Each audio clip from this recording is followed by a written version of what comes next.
యేసయ్యా నీ కృప నాకు చాలయ్యా, నీ కృప లేనిదే నే బ్రతుకలేనయ్యా. మానవ స్వరమును మరుగుపరిచి మహిమ కలిగిన విశుద్ధాత్మ మనోహరమైన మీ స్వరం మాకు అనుగ్రహించి మీరు మహిమ ఘనత ప్రభావం పొందుకోమని యేసయ్య నామమున ప్రార్థించి వేడుకొనుచున్నాను తండ్రి, ఆమేన్. దేవునికి మహిమ కలుగును గాక.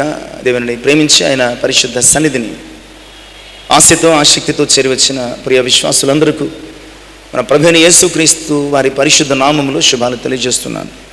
కనుక ఈ సమయంలో దేవుని యొక్క వాక్యాన్ని ధ్యానము చేసుకోవడానికి ఏర్పాటు చేయబడిన పరిశుద్ధ వాక్య భాగాలు సామెతల గ్రంథము 4వ అధ్యాయం 22 నుంచి 25 వచనాలు, హెబ్రీ పత్రిక 12వ అధ్యాయం మొదటి 6 వచనాల భాగాన్ని మనం చదువుదాం. అంశము చూపులు. చూశారు కదా ఇంతసేపుని? చూసారా? ఏం చూశారు చెప్పండి?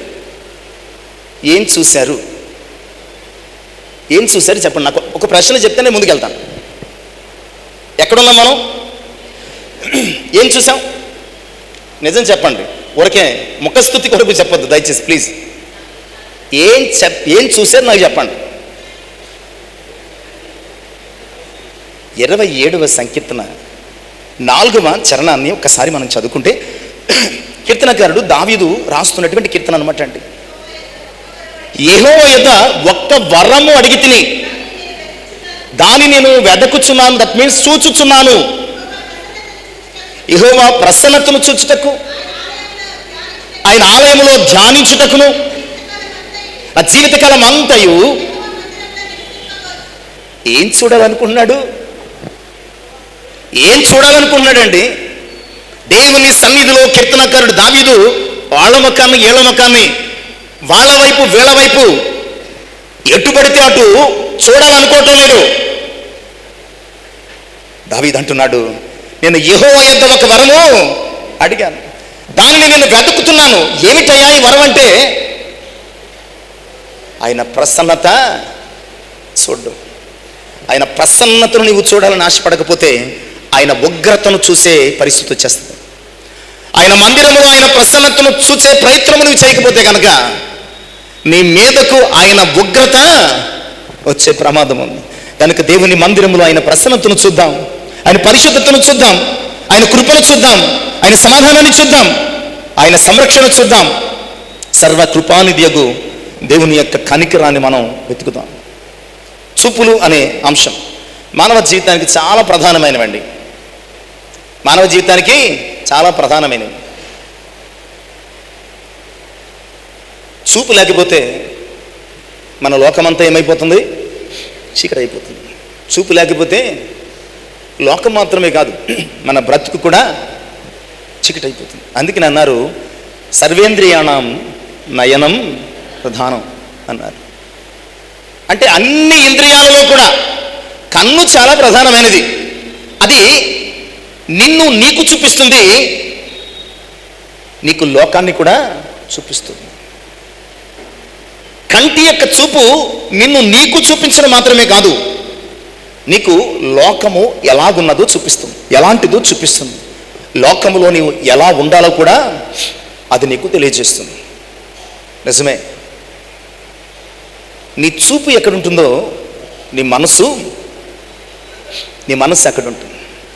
నీ మనసు ఎక్కడ ఉంటుందో మనిషి అక్కడ ఉంటావు. మనిషిగా నీవు ఎక్కడున్నావు అక్కడ నీ కొరకు పాపము పొంచి ఉంటుంది. గమనించండి. నీ చూపు ఎక్కడుందో మనసు అక్కడ, మనసు ఎక్కడుందో మనిషి అక్కడ. మనిషిగా నీవు ఎక్కడున్నావు నీ చూపును అనుసరించి అక్కడ నీ కొరకు పాపము పొంచి ఉంది. ఆదికాండము 18వ అధ్యాయము, క్షమించండి, ఆదికాండము 13వ అధ్యాయము 10 నుంచి 13 వచనాలు, 10 నుంచి 13 వచనాలు. లోతు తన కన్నులెత్తి యోర్దాను ప్రాంతం అంతటిని చూచెను. యెహోవా సొదొమ గొమొర్రాను పట్టణములను నాశనము చేయక మునుపు సోయరుకు వచ్చే వరకు అదంతయు యెహోవా తోట వలను ఐగుప్తు దేశము వలను నీళ్లుపారు దేశమయుండును. కాబట్టి లోతు తనకు యోర్దాను ప్రాంతం అంతటిని ఏర్పరచుకొని తూర్పుగా ప్రయాణము చేశాను. అట్లు వారి ఒకరినొకరు వేరైపోయి అబ్రహాము కనానులో నివసించెను. లోతు ఆ మైదానమందున్న పట్టణంలో ప్రదేశంలో కాపురం ఉండి సొదొమకు దగ్గరగా తన గుడారము వేసుకునను. సొదొమ మనుషులు దుష్టులను, యెహోవా దృష్టికి పాపులనై ఉండేది. ఒక వివాదం వచ్చింది అబ్రహాము కాపురులకు, లోతు కాపురులకు. అబ్రహాము అన్నాడు, సహోదరులు మనం గొడవలు పెట్టుకోవడం మంచిది కాదు, నీకేది కావాలో అది ఎంచుకుని వెళ్ళిపోమన్నప్పుడు లోతు కన్నులు ఎత్తి చూశాడు. కన్నులు ఎత్తి చూసినప్పుడు యొర్దాను ప్రాంతం అంతా ఎలా ఉందో తెలుసా అండి? యెహోవా నీరు కట్టిన తోటవలే, యెహోవా తోటవలే పచ్చగా ఉందటండి. చూశాడు. అతని చూపులు మొదట యొర్దాను ప్రాంతానికి వెళ్ళాయి, మనస్సు వెళ్ళింది, మనిషి వెళ్ళాడు. అక్కడ ఏం దొరికింది? లోతుకి ఏం దొరికిందండి? పాపము, పాపుల సహవాసం దొరికింది. వారి మధ్య కుర్చీ వేసుకుని కూర్చొని పెద్దగా వ్యవహరించడం మొదలుపెట్టాడు. ప్రియులారా, అందుకనే చూపు చాలా ప్రధానమైనది. నీ చూపు చాలా ప్రధానమైనది. ఇక్కడ 4వ అధ్యాయం సామెతల గ్రంథం 25వ వచనంలో జ్ఞాని సొలొమోను మాట్లాడుతున్న మాట, నీ కన్నులు ఇటు అటు చూడక సరిగాను, నీ కనురెప్పలు నీ ముందర సూటిగాను చూడగలను. ఎప్పుడన్నా ఇది ట్రై చేశారా? Even in the presence of God,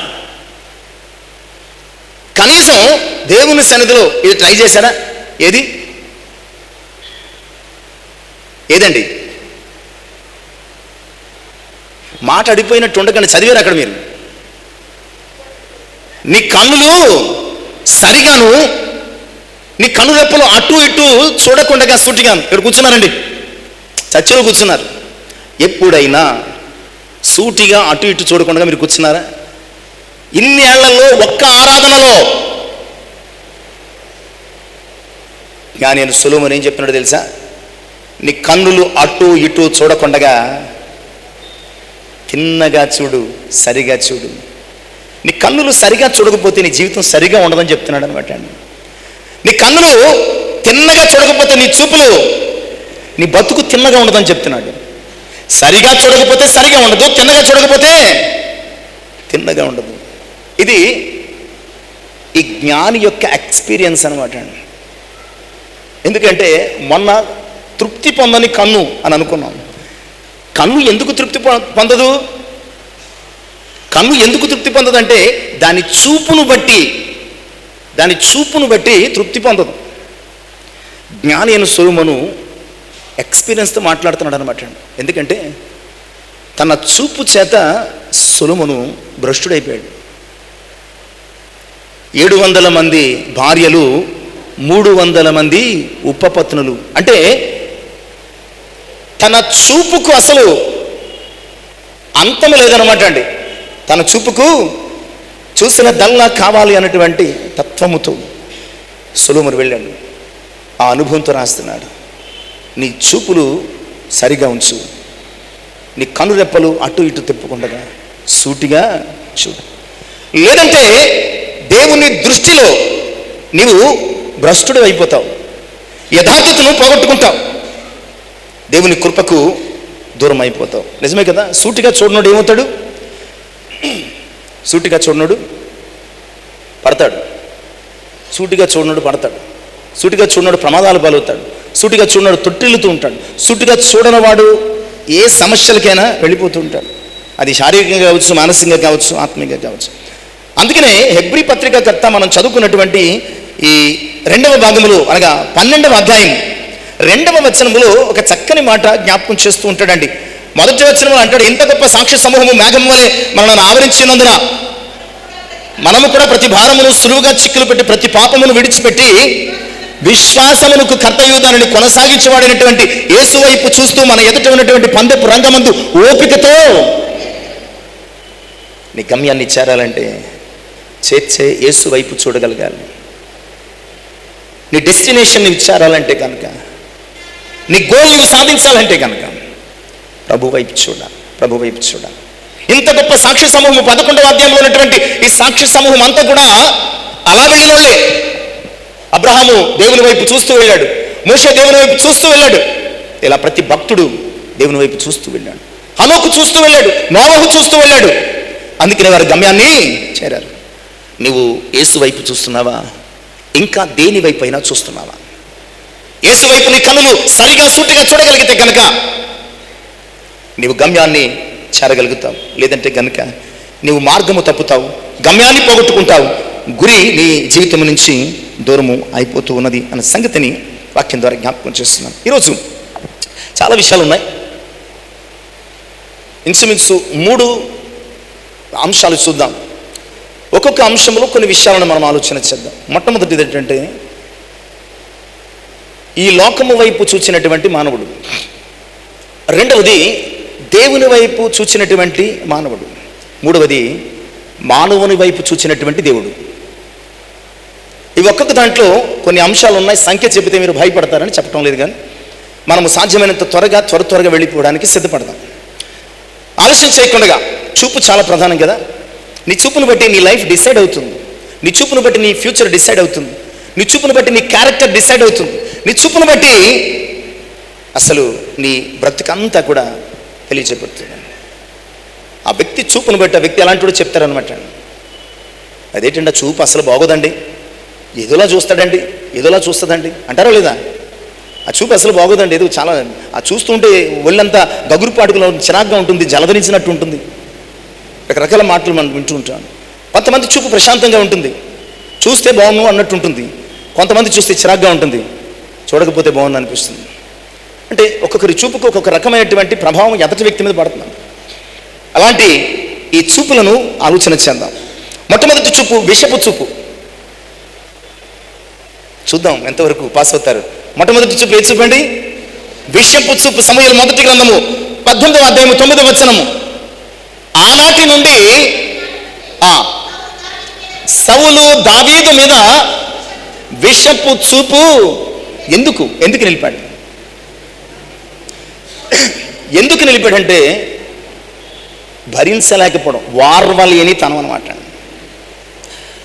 ఆ గొల్యాతును చంపిన తర్వాత పట్టణంలోనికి వచ్చినటువంటి సౌలును దావీదును చూసి జనులు కేకలు వేశారు. సౌలుకు వేల కొలది, దావీదునకు వెంటనే మనస్సు వికలమైపోయింది. దావీదు మీద విషపు చూపు చూపాడు. చాలాసార్లు మన చూపు కూడా ఎలా ఉంటుందండి? ఎవరైనా బాగుంటే, ఎవరికైనా ఏదైనా వస్తే, ఎవరికైనా ఏదైనా లభిస్తే అసలు తట్టుకోలేము, భరించలేము. ఎవరినైనా పొగుడుతున్నారనుకోండి, వెనకాల కామెంట్, ఆ పొగిడేరు లేండి, మాకు మాత్రం రాదేంటి, మాకు అవకాశం అయితే మేము చూస్తాం. ఇలాంటి ఎదటి వ్యక్తిని ఘనపరిచిన, పొగిడిన, వారికి ఉన్నటువంటి స్థితిని బట్టి మనము ఏదైనా ఒక మంచి మాటలు 2 చెప్పినా మనం వెంటనే ఆ వ్యక్తి మీద విషపు చూపు నిలుపుతాం. విషపు చూపు నిలిపి ఆ నెక్స్ట్ డే నుంచి చంపడానికి ప్రయత్నించాడు. 2 సార్లు ఈట విసిరాడు. ఒకసారి సైనికులను పంపించి మంచంతో ఎత్తుకొచ్చామన్నాడు. ఇంకోసారి తానే వెళ్ళాడు. మరొకసారి జీపీలను పంపించాడు. ఒక ప్రయత్నం కాదండి ప్రియులారా, ఎన్ని ప్రయత్నాలు చేయాలో అన్ని ప్రయత్నాలు చేసేసారు. సౌలు చూచిన విషపు చూపు దావీదుకి ఏం పని చేయలేదు, కానీ సౌలు జీవితమే విషపూరితం అయిపోయిందండి. ఎవరి జీవితం అండి?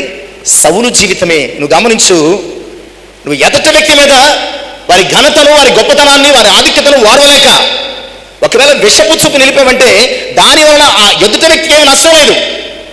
ఆ విషపు చూపు నిలిపిన నీ జీవితమే విషమైపోతుంది, విషమించిపోతుంది కూడాను. చివరికి సౌలు ఏమైపోయాడు? తన కత్తితో తానే. నువ్వు దయచేసి అయితే అప్రిషియేట్ చేయి, లేదంటే ఒక చిన్న నవ్వు నవ్వి ఊరుకో. అనవసరంగా టెన్షన్ పడకు, నువ్వు అనవసరంగా టెన్షన్ పడకు. ఆ వ్యక్తిని హెచ్చించిన దేవుడు నీవు అనుకూలంగా ఉంటే నిన్ను కూడా ఒక దినమున హెచ్చిస్తాడు, గనుపరుస్తాడు, ఆశీర్వదిస్తాడు. అసలు ఎందుకు దావీదుకి అన్ని అంత వచ్చింది అంటే సౌలు యొక్క అవిధేయత. 13వ అధ్యాయంలో బలి అర్పించి తప్పు చేశాడు. సమూయేలు మొదటి గ్రంథం 15వ అధ్యాయంలో అమాలేకీయుల మీద యుద్ధానికి వెళ్ళి సమస్తాన్ని చంపేసి రమ్మంటే అగగును, అలాగే కొన్ని ఎడ్లను గొర్రెలను తెచ్చుకుని తప్పు చేశాడు. అప్పుడే చెప్పాడు, నేను తీసేస్తున్నాను, నీ సింహాసనాన్ని నుంచి నిన్ను తొలగిస్తున్నాను, నా చిత్తానుసారుడైనటువంటి వ్యక్తిని నేను కోరుకున్నానని చెప్పేశాడు. కనుక నీ విషపు చూపు వలన ఎవ్వరికి ఏమీ నష్టం లేదు. కానీ మనం ఏమనుకుంటామంటే అలా చూస్తుంటే, అయ్యి బాబాయ్ నరుడి కంటికి 4 రాయి పగిలిపోద్దండి, పగలగొట్టమన్నాడు. ఒకసారి చూద్దాం. నరుడు కంటికి కాదు కదా, ఓ పెద్ద బండరాయి తీసుకొస్తాను సుత్తించుకోవటమన్నాడు. చేతులు పగిలిపోతాయి కానీ రాళ్ళు ఎక్కడ పగులుతాయండి? ఊరకనే. దేనికి భయపడాల్సిన అవసరం లేదు. ఎందుకంటే నీ దేవుని కనుదృష్టిలో నీ ఉన్నంత కాలము కూడా నీకేమి నష్టం లేదు. ఆయన అంటున్నాడు, నిన్ను ముట్టువాడు నా కను పాపను ముట్టి ఉన్నాడు. నన్ను కనుపాపను పెట్టి అన్నాడు. ఇక రెండవ చూపు అసూయతో కూడిన చూపు. అసూయతో కూడిన చూపు చెప్పండి సార్. ఆదికాండము 4వ అధ్యాయము 3 నుంచి 5 వచనాలు. ఆదికాండము 4వ అధ్యాయం 3 నుంచి 5 వచనాలు. ఇక్కడ కయ్యను గురించి మాట్లాడుతున్నాను. కయ్యను తన తమ్ముడిని చంపడానికి కారణం ఏంటి? కయ్యను తన తమ్ముడిని చంపడానికి ఒక రీజన్ చెప్పండి. ఒకే ఒక రీజన్ చెప్పండి నాకు. దేవుడు తన అర్పణ అంగీకరించలేదు. ఏబేల దాన్ని ఏమంటారు? Single word answer. దానినే అసూయ అంటారు అనమాట. హేబేలు అర్పణను అంగీకరించినందుకు కయ్యేనుకు అసూయ వలన కోపం వచ్చింది. అసూయ వలన చిన్నపుచ్చుకున్నాడు. అసూయ వలన పగబట్టాడు. అసూయ వలన మీద పడి చంపేశాడు. ప్రియులారా, ఈరోజు అసూయతో కూడినటువంటి చూపు చాలా అనర్థాలను తీసుకొస్తుందండి. అసూయ వలన లేదా అసూయతో కూడినటువంటి చూపు. కయ్యను యొక్క అసూయ తమ్ముణ్ణి పొట్టన పెట్టుకుందనమాట అండి. ఇప్పుడు కూడా మరి ఇలాంటివి లేవా? అమ్మ నాన్న ఓ ఎకరం పొలం ఇస్తే ఎకరం పొలం వదిలేశారు. అరెకరం వస్తుంది కదండి. అరెకరం వచ్చిందంటే కనీసం నువ్వు 30 లక్షలు 40 లక్షలు ఆస్తిపరుడు ఈరోజు రేట్లను బట్టి, అంతే కదండి. అదే హైవే పక్కన ఉందనుకోండి, ఎకరం కోట్లు వెలికేస్తుంది. అంతటితో సరిపెట్టుకో. ఒక అంగుళం భూమి కొరకు అన్న తమ్ముడు మీదో తమ్ముడు అన్న మీద పడి కొట్టేసి చంపేసి పాతి పెట్టేసిన రోజులు ఉన్నాయి. అలాంటి పరిస్థితుల్లో ఉన్నాయి ఇక్కడ మనం. అలాంటి పరిస్థితుల్లో మనం జీవిస్తాం. ప్రియులారా, అసూయ ఆస్తి కోసం కావచ్చు, అసూయ పంపకాల కోసం కావచ్చు, అసూయ మరి ఇంకా దేని కొరకనే కావచ్చు. అసూయ సొంత తమ్ముడిని చంపుకునేటట్టు చేస్తుంది. ఈరోజు చాలామంది విశ్వాసుల జీవితాలలో అసూయతో కూడినటువంటి చూపులు ఉన్నాయండి. ఏమో అసూయతో నువ్వు ఎవరికైనా హాని కలిగిస్తావో లేదో తెలియదు, కానీ ఆ అసూయ వలన నష్టపోయేది ఎవరు?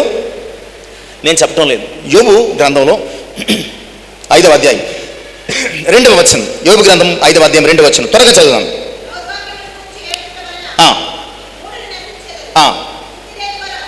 బుద్ధి లేని వారు, ఇక్కడ 2 విషయాలు గమనించాలి. అసూయ పడేవాడు ఎవడు? బుద్ధి లేనివాడు. ఆడేమవుతాడు? నశించిపోతాడు. అసూయ పడేవాడు అసలు బుద్ధి లేనివాడు ఎట్టండి. ఒకవేళ అలా అసూయ పడితే దానివలన నశించిపోవడం తప్ప ఎలాంటి ప్రయోజనం లేదు.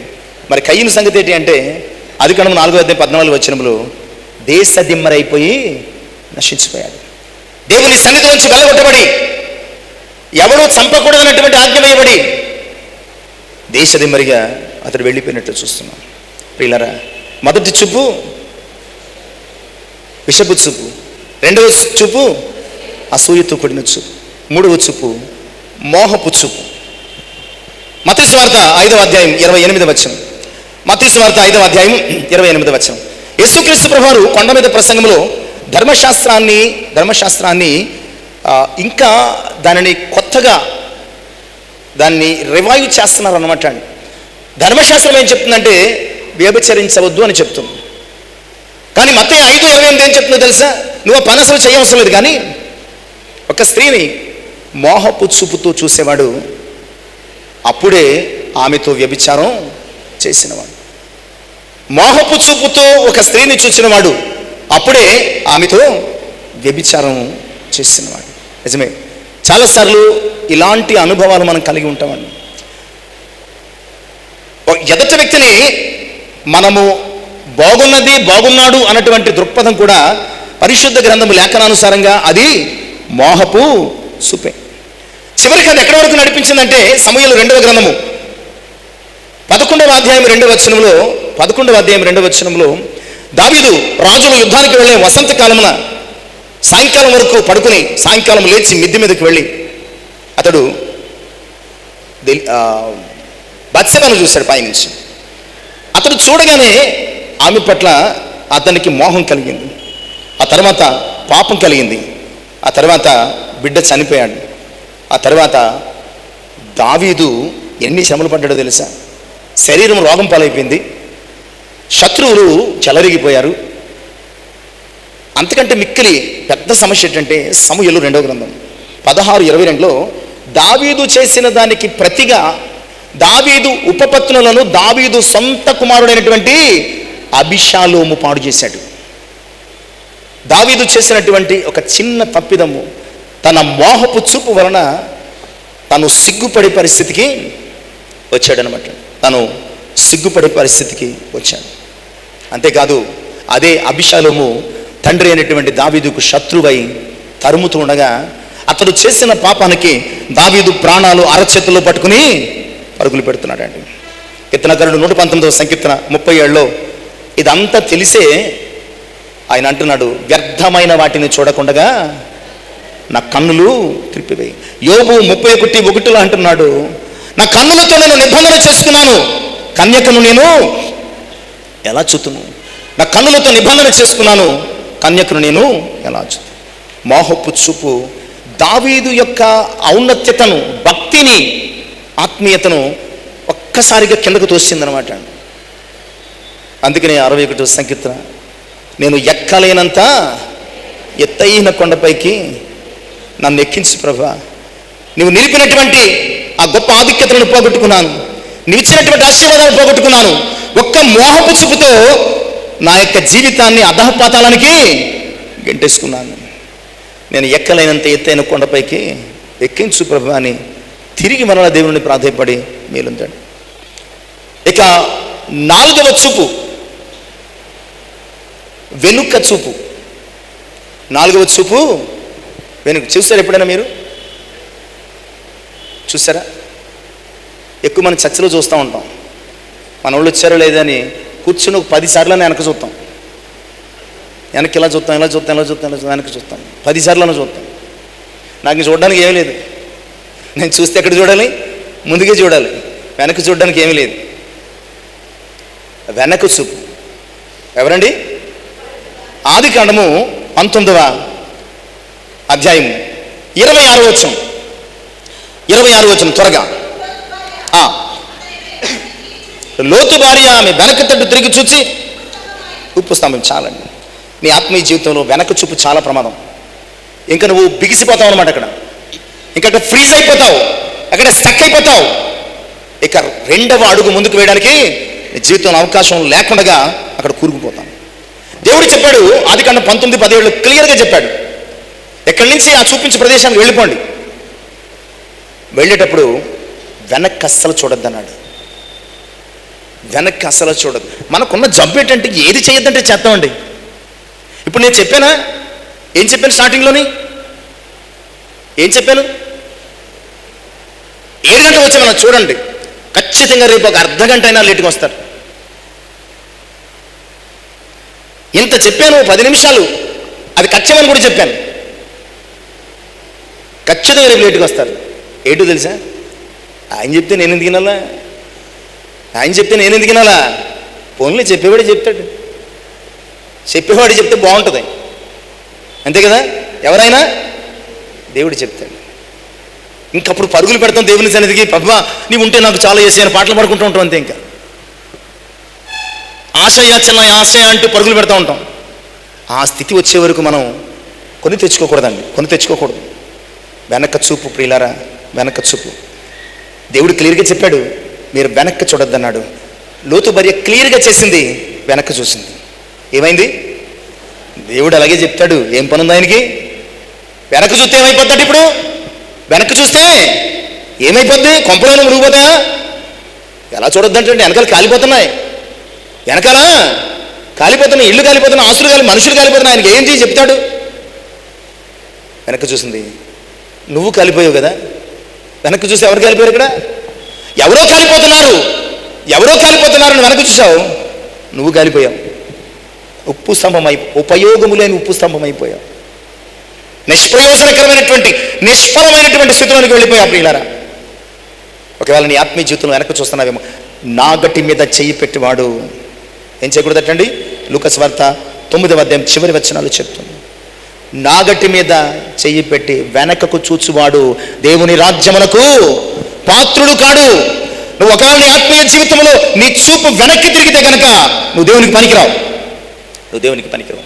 పైగా పేతురు తన 2వ పత్రికలో 2వ అధ్యాయం 22వ వచనంలో, పేతురు తన 2వ పత్రిక 2వ అధ్యాయము 22వ వచనములో, కుక్క తన వాంతికి తిరుగునట్లు కడుగబడిన పంది బోధన దొరలటకు మళ్ళినట్లు అను నిజమైన సామెత చొప్పున వీరికి. కుక్క వాంతి సంగతి తర్వాత, మన వాంతి సంగతి చూద్దాం. కుక్క వాంతి సంగతి తర్వాత చూద్దాం. నువ్వు వాంతి చేసుకున్నావండి, ఎప్పుడైనా వాంతిలోకి పరిశీలన చేసావా? పర్టికులర్గా చూసావా? అబ్బా ఏం పెట్టారండి, వెనక్కి చూస్తే నీ బతుకంతే అని అంటున్నాడు దేవుడు. నేను అంటం లేదు. వాంతి అనగానే ముఖాలు ఎలా కనిపించినాయి అంటే మనకి వికారం. ఎంతకీ ఎక్కడది? నీ కడుపులోదే. అది నీ కడుపులోదేది, దానికే ముఖం చిట్లించావే. నీవు వెనుక తట్టు తిరిగితే కుక్క తన వాంతికి తిరిగినట్లు చాలా అసహ్యంగా ఉంటుంది, చాలా కంపుగా ఉంటుంది, చాలా భరించలేకుండా ఉంటుంది, చాలా చిరాగ్గా ఉంటుంది. వెనక్కి తిరిగిన జీవితాలు అంత అసహ్యంగా ఉంటాయి అన్న సంగతిని జ్ఞాపకం చేస్తాం. ఇక 5వ చూపు, 5వ చూపు, గురి తప్పిన చూపు. గురి తప్పిన చూపు. యెహోషువ గ్రంథము 7వ అధ్యాయం 21వ వచనం. దేవుడు ఐగుప్తు దేశం నుంచి విడిపించినప్పుడు ఇశ్రాయేలు ప్రజలకు ఒకటి చూపించాడు. అదేమిటంటే పాలు తేనెలు ప్రవహించు దేశం. ఏ దేశం అండి? పాలు తేనెలు ప్రవహించు. ఆయన కన్నులు ఆది మొదలుకొని సంవత్సరాంతం వరకు దాని మీద ఉంటాయంటండి. అది ఆకాశ వర్ష జలము తాగును అంట. ద్వితీయోపదేశకాండంలో చెప్తా ఉంటాడు. అంత గొప్ప ప్రదేశము ఇశ్రాయేలు కళ్ళ ముందు పెట్టి నడిపిస్తున్నాడు. వాళ్ళ కళ్ళ ముందు దేవుడు అది పెట్టిన యోర్దాను దగ్గర ఆగారు, మారా దగ్గర ఆగారు, ఆకలేసినప్పుడు ఆగారు, దాహం వేసినప్పుడు ఆగారు, యోర్దాను దగ్గర ఆగారు, ఇంకా చాలా చోట్ల ఆగారు. చివరికి ఎరికో గోడలు దాటుతున్నారు. అందులో ఆకాన్ అనేవాడు వాగ్దాన భూమి అనేటువంటి పాలు తేనెలు ప్రవహించే దేశాన్ని చూడకుండా అతని కళ్ళ ఎదుట ఉన్నటువంటి ఒక షినారు వస్త్రం, 200 తులముల వెండి, 50 తులముల ఎత్తుగల బంగారపు కమ్మే అక్కడ అంటాడు 21వ వచనములు, వాటిని చూచి ఆశించి తీసుకొని దాచుకున్నానంటాడు. ఈరోజు ప్రియులారా, గురి తప్పిన చూపు ఆకాను చూపు దేవుడు ఇచ్చిన గురి వైపు లేదు, దేవుడిచ్చిన గమ్యం వైపు లేదు, దేవుడిచ్చిన వాగ్దానం వైపు లేదు, దేవుడు ఇస్తానని సెలవిచ్చినటువంటి ఆశీర్వాదాల వైపు కాకుండా ఆకర్షణల వైపు చూస్తున్నాడు. చాలాసార్లు క్రైస్తవ విశ్వాసులుగా మన చూపు గురి తప్పుతూ ఉంటుంది.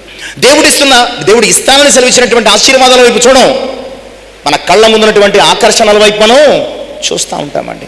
అలా చూసినప్పుడు నీ గమ్యము, నీ గురి, నీ గోల్ తప్పుతావు. నువ్వు ఎక్కడ గురి తప్పావో, ఆకాన్ ఎక్కడ గురి తప్పాడండి? ఎక్కడ? ఏ ఊళ్ళో అంటే వెతుకుతున్నారంటే మీరు ఎంత అద్భుతమైనటువంటి నాలెడ్జ్లో ఉన్నారో అర్థమైపోతుంది. ఏ ఊళ్ళో జరిగింది ఇదంతానే? అయ్యో, ఎరికోలో అండి. ఎరికోలో మన చూపు గురి తప్పింది అనమాట అండి. ఇప్పుడు మన చూపు ఇప్పుడు ఖచ్చితంగా గురి తప్పింది. ఎరికోలో ఉన్నారు. ఎరికోలో గురి తప్పిన చూపుతో ఎరికోలోనే ఆకోరు లోయలో పాతిపెట్టబడ్డాడు. ఎక్కడ అతని చూపు గురి తప్పిందో అక్కడి నుంచి పొలిమేర దాటి వెళ్ళలేదు ఆకాన్. వీళ్ళరా, నీ చూపు ఎలా ఉంది? యేసుక్రీస్తు గురిగా సాగిపోవలసినటువంటి నీవు గురి తప్పిన చూపు చూస్తున్నావేమో ఆలోచించు. ఇక 6వ చూపు, ఆజ్ఞ మీరిన చూపు. ఆజ్ఞ మీరిన ఆదికాండము 3వ అధ్యాయం 6వ వచనం. ఆదికాండము 3వ అధ్యాయం 6వ వచనం. ఆయన అన్నాడు, మీరు ఆ చెట్లు ఫలములను తినరాదు, తింటే తినుదినం నచ్చంగా చచ్చిపోతారు. చెయ్యొద్దు అన్నారంటే అటువైపు వెళ్ళకూడదండి. చెయ్యొద్దు అన్నారంటే అటువైపు వెళ్ళకూడదు. వెళితే ఖచ్చితంగా నువ్వు పడిపోతావు. ఇప్పుడు లైసెన్సుల కోసం లేదంటే ఇన్సూరెన్స్ కోసం పోలీసులు అప్పుడప్పుడు కాస్తూ ఉంటారండి. ఇక్కడ కాస్తారు, ఆ పక్కనే ఉంటాడు బళ్ళన్న అక్కడ లైసెన్స్ లేని వాళ్ళు లాగారని వీళ్ళకి తెలుసు, ఇక్కడ పోలీసులు వాళ్ళకి తెలుసు. మొత్తానికి అక్కడ వాళ్ళు ఉంటారు, ఇక్కడ వీళ్ళు ఉంటారు. ఏంటని అడిగి ఎవడన్నా అడిగాడు నాలుగుడు, పట్టుకుంటారని లైసెన్స్ ఇన్సూరెన్స్, నాకు లైసెన్స్ ఇన్సూరెన్స్ లేదనుకోండి, ఏమైతే అయిందని నేను వెళ్ళిపోతే ఏమవుతుంది? పట్టుకుంటారు, ఫైన్ వేసేస్తారు. ఇక్కడ ప్రభు క్లియర్గా ఒక కండిషన్ పెట్టాడు. ఆ చెట్టు దగ్గరికి వెళ్ళొద్దు అని చెప్పలేదు, కానీ వాటి తినొద్దన్నాడు కదా. వెళితే ఏమైపోతుంది అన్నది మన నాలెడ్జ్, మనకున్నటువంటి ఆర్గ్యుమెంట్ అనమాట అండి. మనం తెలివైన వాళ్ళు. ఎందుకంటే తినొద్దన్నాడు కానీ వెళ్ళొద్దనలేదు కదా. ఒకసారి చూసొచ్చేద్దాం. చూసొచ్చేస్తే ఏమైంది? దీనా దేనా చూసి వచ్చేసింది, ఏమైంది? అది పాపము అని చెప్పినప్పుడు కనీసం దాని దాపునకు కూడా మనం వెళితే పాపము ఖచ్చితంగా ఆకర్షిస్తుంది. ఆజ్ఞ ఇచ్చాడు, కానీ అవ్వమ్మ ఆ 6వ వచనములో దేనినైతే తినవద్దన్నాడో ఆ చెట్టు వైపు చూచి ఆజ్ఞను మీరింది. ఆమె చూచింది, ఆశించింది, కోసింది, తింది, తన భర్తకు ఇచ్చింది. ఒక్కసారిగా దిగంబరిగా మారిపోయింది. భయం వేసింది, తప్పించుకోవడానికి అబద్ధాలు చెప్పడం మొదలుపెట్టారు. దేవుని శాపం వచ్చింది, మెడ పట్టుకుని బయటికి గెంటేశాను. ఒక చూపు తీసుకొచ్చిన తంట ఎంత ఉందో చూసారా? నిజమే, నువ్వు లోకాన్ని చూస్తే ఖచ్చితంగా పాపంలో పడతావు. నువ్వు లోకాన్ని చూస్తే ఖచ్చితంగా, దేవుడు వద్దన్న దానిని నీవు ఆజ్ఞ మీరు చూస్తే కనుక దేవుడు నిన్ను వద్దనుకునే పాపంలో పడిపోతావు అనమాట అండి. దేవుడు నిన్ను వద్దనుకునే పాపంలో పడిపోయే ప్రమాదం ఉంది. ఆజ్ఞను మీరిన చూపు చివరికి ఆత్మీయ జీవితాన్ని పోగొట్టుకుంది. ఇక 7వ చూపు అమ్ముకున్న చూపు. అమ్ముకున్న చూపు ఇది కూడా ఆదికాండంలోనే 25వ అధ్యాయం 29 నుంచి 34 వచనాలు, 29 నుంచి 34 వచనాలు. ఇవి మీరు ఎక్కడైనా ఎప్పుడైనా చక్కగా చిన్ని ప్రసంగాలు చేసుకోవచ్చు. ఎవరైనా చేసుకోవచ్చు చక్కగా చిన్ని ప్రసంగాలు. ఎక్కడైనా సంఘాలకు వెళ్ళినప్పుడు లేదా వేరే ఊళ్ళో వెళ్ళినప్పుడు మీరు చక్కగా ప్రసంగాలు చేసుకోవచ్చు. అమ్ముకున్న చూపు ఎవరిదో తెలుసా? ఏసావు. అక్కడ నిజానికి ఏసావు అతని డ్యూటీ, అతని పని ఏంటి, అతని వృత్తి ఏంటి? వేటాడి మాంసం తెచ్చుకుంటాడు అనమాట. ఎంత దౌర్భాగ్యం అండి! మేక మాంసం ఉంటే చిక్కుడుకాయల కూర కోసం అమ్ముకున్నాడు వీడు. మేక మాంసం తినే వ్యక్తి, వేట మాంసం తినే వ్యక్తి. మీకు బంతిలో 2 కూరలు వేసారండి. ఒకటి చిక్కుడుకాయల కూర, ఒకటి మటనో చికెనో నీకు ఇష్టమైంది, ఏం తింటావు? అసలు అది కాదు, అది వేస్తే తక్కువ ఎత్తాడని చెప్పేసి ఏం చేస్తాం తెలుసా మనం? అబ్బాయి మటన్ వేయండి, చికెన్ వేయండి, మటన్ వేయండి, చికెన్ వేయండి. అబ్బాయి కాయగూర వద్దండి, కాయగూర వద్దు, వేస్ట్ అయిపోద్ది, మళ్ళా వేస్ట్ అయిపోద్ది అని. అవును అంటావా లేదో చెప్పండి. ఇక్కడ వేట మాంసం తినేవాడు ఎంత దరిద్రత! కాకపోతే వేట మాంసం తినేవాడు వెళ్ళి ఎర్రగా ఉందటండి. ఎర్రగా ఉందని రాయబడ్డదంటే ఏంటి? చూశాడు కదా, మంచి వాసన వస్తుందట. వెళ్ళాడు, చూశాడు, ఎర్రగా చక్కగా చిక్కుడుకాయలు కూర చాలా గుమగుమలాడుతుంది, పెట్టమన్నాడు. అబ్బా పెడతానేటి, నీ జ్యేష్ఠత్వాన్ని నాకు అమ్మేయి అన్నాడు. నేను చావబోతున్నాను, జ్యేష్ఠత్వం ఎందుకయ్యా, జ్యేష్ఠత్వాన్ని తీసేసుకో అని అమ్మేశాడు. అమ్మితే కొనేది కాదు, ఇచ్చేస్తే తీసుకునేది కాదు. బట్ అక్కడ ఏసావు యొక్క అవిధేయతను చూశాడు దేవుడు. ఏసావు జ్యేష్ఠత్వాన్ని ఇచ్చేసినంత మాత్రాన బైబిల్ ఏం చెప్తుంది? పెద్ద కుమారుడు ఎవరు? సరే, కానీ ఇక్కడ అమ్ముకున్న చూపు అనమాట అండి. అతడు ఆ యొక్క కూరను చూచి తన జ్యేష్ఠత్వాన్ని అమ్మేసుకున్నాడు. ఈరోజు చాలాసార్లు లోకాన్ని చూచి మన విశ్వాసాన్ని, లోకాన్ని చూచి మన సాక్ష్యాన్ని, లోకాన్ని చూచి మన పరిశుద్ధతను, లోకాన్ని చూచి మనకున్నటువంటి గురిని, లోకాన్ని చూచి మన భక్తిని, లోకాన్ని చూచి చాలా అమ్మేసుకుంటున్నాం మనం, చాలా అమ్మేసుకుంటున్నాం. ప్రియులారా, ఈరోజు ఒకవేళ నీ జీవితం ఎలా ఉందో ఆలోచించు. ఏసావు ఎర్రని కూర చూచి జ్యేష్ఠత్వాన్ని అమ్ముకున్నాడు. ఈ రంగుల ప్రపంచాన్ని చూసి నీ సాక్ష్యాన్ని, ఆత్మీయతను, విశ్వాసాన్ని, నీ భక్తిని, నీ దేవుడు నీకు ఇచ్చిన అవకాశాన్ని ఒకవేళ అమ్మేసుకుంటున్నావేమో, జాగ్రత్త సుమ, నీవు మరలా దాన్ని పొందుకునే అవకాశం. ఇక 8వ చూపు చిన్న చూపు. 8వ చూపు ఏ చూపు అండి? చిన్న చూపు అంటే చిన్నది అని కాదు, తక్కువ చేసి చూడడం. పరమగీతాలు 1వ అధ్యాయం 6వ వచనం. పరమగీతాలు 1వ అధ్యాయం 6వ వచనం త్వరగా చదువుదాం. నేను నల్లని దానినైనను, అమ్మా నేను నల్లని దానిని చిన్న చూపు చూడు. చాలాసార్లు ప్రియులరా, మనము క్రైస్తవుల మైండ్ కూడా మనుషుల రూపాలని బట్టి వారిని ప్రేమిస్తూ ఉంటాం, మనుషుల రూపాలని బట్టి వారితో మాట్లాడతాం, మనుషుల రూపాలని బట్టి వారి పక్కన కూర్చుంటాం, మనుషుల రూపాలని బట్టి వారితో మనం స్నేహాన్ని కొనసాగిస్తూ ఉంటాం. ఇక్కడ సంఘానికి ప్రతీకగా ఉన్నటువంటి ఈమె అంటుంది, నేను నల్లని దానిని. నిజమే, లోకములో సంఘానికి కలిగిన దెబ్బలు, సంఘానికి కలిగిన పరీక్షలు, సంఘానికి కలిగిన పరిస్థితులు సంఘాన్ని ఒక నల్లని వర్ణంలోనికి మార్చేశాయి. ఆ సంఘము తనకు కలిగిన శ్రమను బట్టి నల్లగా మారింది, కానీ సంఘము యొక్క ఆత్మీయ జీవితం చాలా పరిశుద్ధంగా ఉంది. అందుకనే అంటుంది, నేను నల్లని దానినని.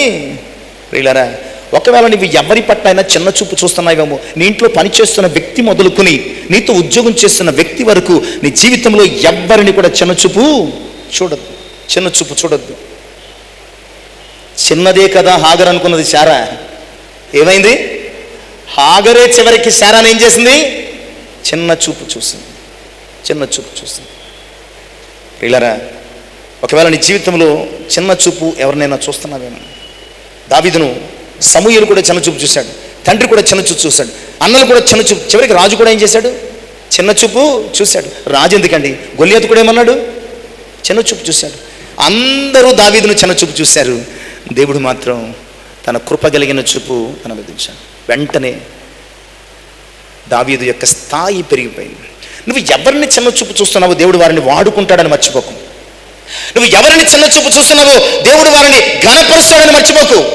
నువ్వు ఎవరినైతే తక్కువగా చూస్తున్నావో నీ కళ్ళ ముందు వారిని ఎక్కువ చేసి నీకు చూపిస్తాడు. కనుక ఎవరిని కూడా చిన్న చూపు చూడు. ఇక 9వ వచనం, కీర్తనల గ్రంథం 68వ అధ్యాయం 16వ వచనం, వారచూపు. చాలా ప్రమాదం ఇది. వారచూపు అంటే ఎలా ఉంటుంది? చూపండి, చెప్పండి, పర్లేదు. వారచూపు. ఇక్కడ దావీదు అంటున్నది మీరు అనుకున్న చూపు అయితే కాదులేండి. శత్రువు దావీదును వారచూపులు చూస్తున్నారట. అంటే ఎలా ఉందంటే ఇలా చూస్తాం. దాని మీనింగ్ ఏంటంటే నీ సంగతి నేను చూస్తాను అన్నట్టుగా ఉందన్నమాట అండి. ఇదే వారచూపు అనైతికమైనటువంటి రిలేషన్స్లో కూడా, అనైతికమైనటువంటి యాక్టివిటీస్లో కూడా ఉంటుంది. కానీ ఇక్కడ దావీదు యొక్క అనుభవాన్ని నుంచి మాట్లాడుతూ వారచూపులు చూస్తున్నారటండి దావీదు. అంటే నీ సంగతి చూద్దాం. ఎవరైతే దావీదును వారచూపులు చూశారో వారి కళ్ళ ఎదుట దావీదుని ఏం చేశాడు? దేవుడు హెచ్చించాడు, ఘనపరిచాడు. అసలు దావీదు వైపు చూడలేకుండా దావీదు ఎదిగిపోయాడండి. దావీదు వైపు చూడకుండా ఎదిగిపోయినట్లుగా మనము చూస్తున్నాం. ఈరోజు ప్రభునందు ప్రియులారా, నీ చూపులు ఎలా ఉన్నాయి ఆలోచించు. ఎన్ని రకాల చూపులు చూసామండి? 9 రకాల చూపులు చూసాం. ఇప్పుడు అడిగితే మీరు ఎవరు చెప్పరు, కానీ నేనే చూడండి. 1 విషపు చూపు, 2 అసూయతో కూడిన చూపు, 3 మోహపు చూపు, 4 వెనుక చూపు, 5 గురి తప్పిన చూపు, 6 ఆజ్ఞమీరిన చూపు, 7 అమ్ముకున్న చూపు, 8 చిన్న చూపు, 9 వార చూపు. 8 పావు కావస్తుంది. ఇంకా 2 అంశాలు మిగిలిపోయింది. వీటిని మీకు పరిచయం చేసి వదిలేస్తాను. ఇవన్నీ కూడా సాధారణమైన మనుషులుగా మనము చూస్తున్న తప్పుడు చూపులు అనమాట అండి. తప్పుడు చూపులు. అయితే ఇప్పుడు మనిషిగా మనం ఏం చూడాలి? ఎవరి వైపు చూడాలి? యెషయా 6:5-7 దేవుని వైపు చూచి శుద్ధుడైనటువంటి యెషయా కనబడుతున్నాడు. జస్ట్ నేను టైటిల్స్ మాత్రం ఇచ్చేస్తున్నాను. యెషయా 6వ అధ్యాయం 5-7 వచనాలు. దేవుని వైపు చూచి శుద్ధుడైనటువంటి యెషయా. అవును కదా, ఆయన పరిశుద్ధ స్వరూపాన్ని, ఆయన సర్వశక్తిమత్వాన్ని చూచినటువంటి యెషయా, అయ్యో నేను సైన్యములకు అధిపతి యెహోవాను చూచాను, నేను నశించితినని చెప్పగా సరాపురలో ఒకడు బలిపెట్టు నిప్పుల్లో దాన్ని తీసి అతని పెదవులకు దక్కించి, ఇప్పుడు నీవు శుద్ధుడవు, పరిశుద్ధుడైన దేవుణ్ణి చూచి యెషయా ఏమయ్యాడండి? శుద్ధుడయ్యాడు. నీవు పరిశుద్ధత కలిగి జీవించాలంటే పరిశుద్ధుడైన ప్రభు వైపు మాత్రమే చూడగలిగాడు. జక్కయ్య యేసును చూడాలని ఆశపడి రక్షణ పొందాడు.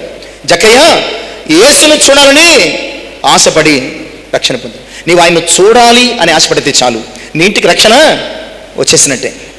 దొంగ సిలువ వైపు చూచి పరదేశం పొందాడు. నీవు కూడా సిలువ గురిగా సాగిపోతే నీవు కూడా పరదేశ భాగ్యాన్ని పొందుకుంటావు. తోమా ప్రభు గాయాలు చూచి విశ్వాసిగా మారాడు. సౌలు ప్రభువు మహిమను చూచి పౌలుగా మారాడు. రెఫరెన్స్లు చెప్పట్లేదా మీకు? చెప్తున్నానండి. లూకా 19:3-9 రెండవ అంశానికి, లూకా 23:42-43 మూడవ అంశానికి, ఇక 4వ అంశం తోమా గురించి యోహాను 20:27-30 వచనాలు. ఇక 5వ అంశం సౌలు ప్రభు మహిమను చూచి పౌలుగా మారాడు. అపోస్తలుల కార్యముల గ్రంథం 22వ అధ్యాయం 6వ వచనం. ఇశ్రాయేలీయులు ఇత్తడి సర్పాన్ని చూసి బ్రతికారు. సంఖ్య 21:9. శతాధిపతి ప్రభు మరణ సంభవాలను చూచి దేవుని మహింపరిచాడు. శతాధిపతి దేవుని మహిమ. మత్తయి 27:54. ప్రభునందు ప్రియులారా, మొదట వారి చూపులు చూసాం 9 రకాలు, వారు ఎలా పతనమయ్యారో వారి చూపులను బట్టి చూసాం. తర్వాత ఈ 7గురిని చూసాం, వారు ఎలాగూ దీవెన పొందారు, ఆశీర్వాదం పొందారు మనం చూసాం. ఇక 3వ అంశం చూద్దాం, దేవుని చూపులు. దేవుని చూపులు, మనిషి చూపు ఎలాంటిదో చూసాం, దేవుని వైపు చూచి ఎలా మారాలో కూడా చూసాం. ఇక దేవుని చూపు మన పట్ల ఎలా ఉన్నదో కూడా చూసి ముగించుకుందామండి. ఆదికాండం 1వ అధ్యాయం 4వ వచనం, దేవుని చూపు ఎల్లప్పుడూ మంచిదనమాట అండి. దేవుడు ఎల్లప్పుడూ మంచిదనని చూస్తాడు. వెలుగు మంచిదైనట్టు మనల్ని కూడా ఎన్నుకోవడం పట్ల మనం మంచోళ్ళమని ఆయన చూస్తున్నాడు అండి. మనం మంచోళ్ళుగా మారాలని ఆయన చూస్తున్నాడు. ఆయన చూపు ఎప్పుడు కూడా మంచిది మంచిది మంచిది. ఇక 2వది దేవుని చూపు గురించి, మార్కు సువార్త 2:5, ప్రభు చూపు నిన్ను క్షమించేది, ప్రభు చూపు నిన్ను క్షమించేది. ఆయన పక్షవాయు రోగిని చూచి నీ పాపాలు క్షమించాను అని చెప్తున్నాడు. లూకా 15:20, ఆయన చూపు నీపై కనికరపడేది, ఆయన చూపు నీపై కనికరపడేది. తప్పిపోయిన కుమారుడు లూకా 15:20 వచనం. లూకా 10:34, ఆయన చూపు నీపై జాలిపడేది, ప్రభు చూపు నీపై జాలిపడేది. ఇక యోహాను 5:6-8, ఆయన చూపు నిన్ను స్వస్థపరిచేది, ఆయన చూపు నిన్ను స్వస్థపరిచేది. మార్కు సువార్త 10:21, ఆయన చూపు నిన్ను ప్రేమించేది. ఆ ధనవంతుడైన యవనస్తుని చూసి అతన్ని ప్రేమించి ప్రభు ఏమన్నాడు తెలుసా, ఇంకా నీకు ఒకటి కొదువుగా ఉన్నది అన్న. అలాగే లూకా 13:12-13 వచ్చిన 7వ అంశముగా, ఆయన చూపు నీ బలహీనతలను బాగు చేసేది, ఆయన చూపు నీ బలహీనతలను బాగు చేసేది. ప్రభునందు ప్రియులారా, నీ చూపు ఎలా ఉన్నది, నీ పట్ల నీ దేవుని చూపు ఎలా ఉన్నది, నీవు దేవుని వైపు నీ చూపును తిప్పుకుంటే నీవు ఎలా ఉంటావు? ఈ విషయాన్ని గమనించి మన జీవితానికి చాలా ప్రధానమైనటువంటి అంశం అవసరత నీ చూపు. అట్టి నీ చూపును ప్రభు మహిమను చూడగలిగే చూపుగా ఉంచుకోగలిగితే ఆయన నిన్ను మహిమపరుస్తాడు, తన మహిమలో నిన్ను నిలుపుతాడు. అలాంటి చూపులు కలిగిన విశ్వాసులుగా ప్రభు వైపు చూచే వరంగా పరిశుద్ధాత్ముడి మాటల చేత మనల్ని మలచునుగాక. ఆమేన్. ప్రార్థన చేసుకుందాం. మహోన్నతుడైనటువంటి మా ప్రియ పరిశుద్ధుడా, మీకు వందనాలు. ఇంతవరకు మాతో మాట్లాడారు. నిజమే, మా చూపులు ఎలాంటివో మాకు నేర్పించారు, తెలియజేశారు, మా కళ్ళ ఎదుట పెట్టారు. ఒకవేళ అలాంటి చూపులు మేము కలిగి ఉన్నామేమో అయ్యా, నిన్నే చూచే కన్నులను మాకి అయ్యా, నిన్ను చూస్తే మేమేమవుతామో కూడా మీరు సెలవిచ్చారు అయ్యా. మీ చూపులలో, మీ కనుసన్నలలో ఉండే భాగ్యం మాకి, మీరు మమ్మల్ని చూస్తే మాకేం దొరుకుతుందో కూడా మాకు తెలియజేశారు. విన్న వాక్యం మా హృదయాల్లో ఫలింపచేసి మా చూపును తేటపరిచి బాగు చేసి అయ్యా, మీ పరలోకపు మహిమను చూడడానికి, మీ గ్రంథములో ఆశ్చర్యకరమైన సంగతులు చూడడానికి గొప్ప సహాయం చేయమని యేసయ్య పరిశుద్ధ నామమున ప్రార్థించి వినయపూర్వకంగా అడిగి వేడుకొనుచున్నాను తండ్రి. ఆమేన్. దేవునికి మహిమ కలుగును గాక.